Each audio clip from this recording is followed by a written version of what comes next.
आप आज देखो कि मैं सब मजा ले लिया है, डांस हो रहा है, नाच गाना हो रहा है, चिकन मटन की और शराब की पार्टी चल रही है, कोई रोक पाड़ो को नहीं।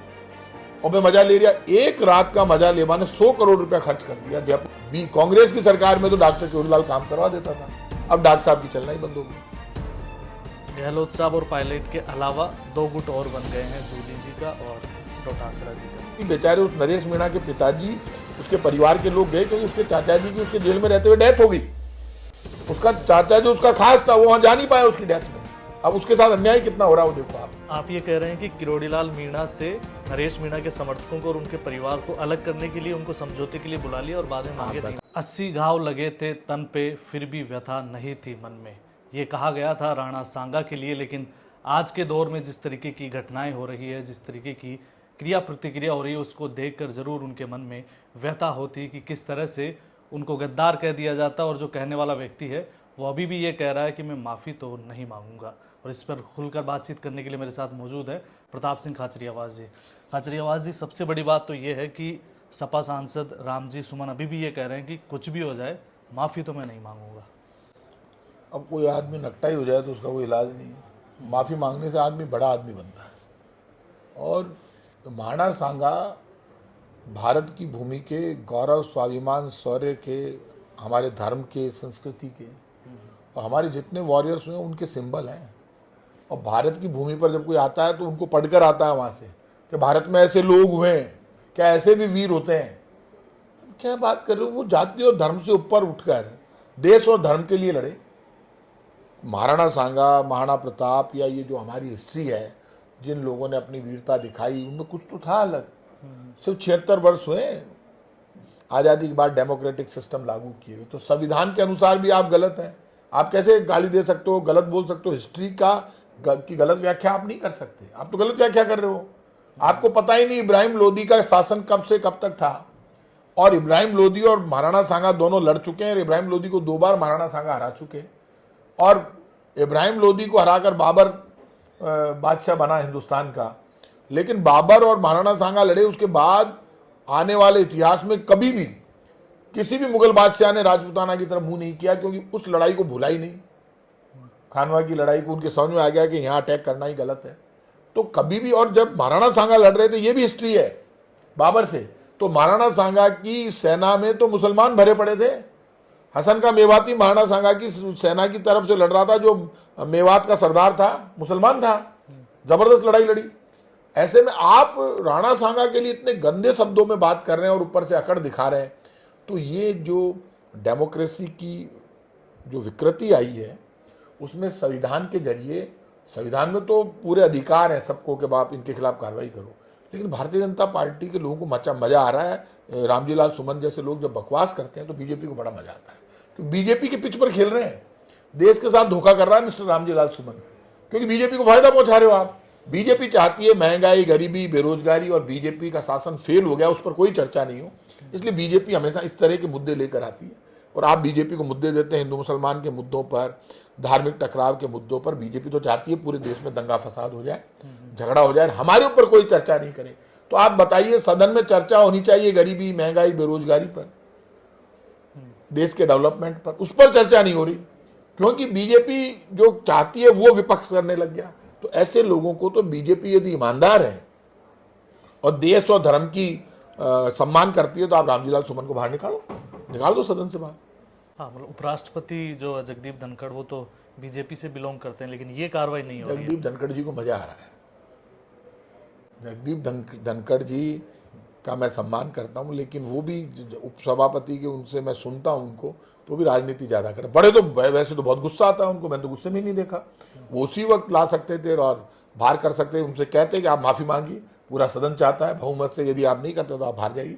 आपको 1 महीने के लिए, 2 महीने के लिए निलंबित किया जाता है, और सरकार को वो कहते कि सरकार प्रस्ताव लेकर आए, कानून बनाए, जिससे भविष्य में कोई भी किसी भी महापुरुष का अपमान नहीं कर पाए। लेकिन ऐसा बीजेपी नहीं कर रही, क्योंकि बीजेपी को तो मजा आ रहा है।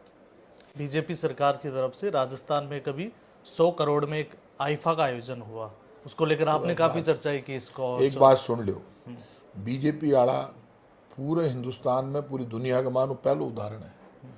जब डेमोक्रेटिक सिस्टम के मान जिकी एक सरकार इलेक्ट हुई, बी सरकार को मुख्यमंत्री, बी का सारा मंत्री, बी का सारा IAS ऑफिसर, बी का सारा RS ऑफिसर, बा का सबका घर का बच्चा बच्चा सब, केंद्रीय मंत्री, मुख्यमंत्री सब, ए भजन लाल जी शर्मा, ओ गजेंद्र सिंह जी, ये सब बैठे हाँ, बस सारा का सारा बैठे पूरी रात एंजॉय कर रिया है।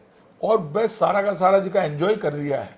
आप देखो कि बस सब मजा ले रिया है, डांस हो रिया है, नाच गाना हो रिया है, चिकन मटन की और शराब की पार्टी चल रही है, कोई रोक पाड़ो को नहीं। और मैं मजा ले रिया, एक रात का मजा ले माने 100 करोड़ रुपया खर्च कर दिया। जयपुर के मान गोविंद देव जी को मंदिर है, जयपुर ठिकाने के मालिक गोविंद देव जी हैं, उनके 100 करोड़ रुपए हमने कृष्णायन कॉरिडोर के लिए गोविंद देव जी के मंदिर के विकास के लिए दिए कांग्रेस की सरकार ने। इन्होंने वो 100 करोड़ रुपए वापस ले लिए। 100 करोड़ रुपए लेकर उन्होंने, आप ये आश्चर्य करोगे, 100 करोड़ रुपए ले लिए गोविंद देव जी के, 100 करोड़ रुपए आईफा में दे दिए। इससे ज्यादा पाप क्या होगा। और वहां आप डांस कर रहे हो, मजे ले रहे हो, स्कॉच पी रहे हैं, गांव गांव में लोग बदुआ दे रहा है बीजेपी वाला, बदुआ लागेली देख लीजिए गरीब आदमी की। गरीब आदमी ठेका पर जाए, बिन देसी दारू को नहीं मिले, बिन पीसा ही को नहीं, और तो स्कॉच पी रहा हो 50-50 हजार रुपए की, एक लाख रुपए की बोतल का पीसा खर्च कर। देखिए गोविंद देव जी 100 करोड़ रुपए के लिए आप क्या करने वाले हैं अब?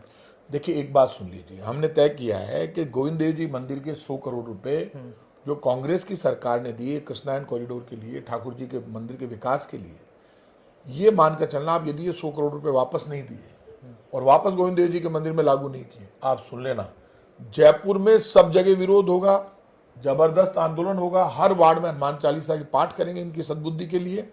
और ये जो बीजेपी के लोग हैं, ये मानकर चलना, इनको इसके परिणाम भुगतने के लिए तैयार रहना चाहिए।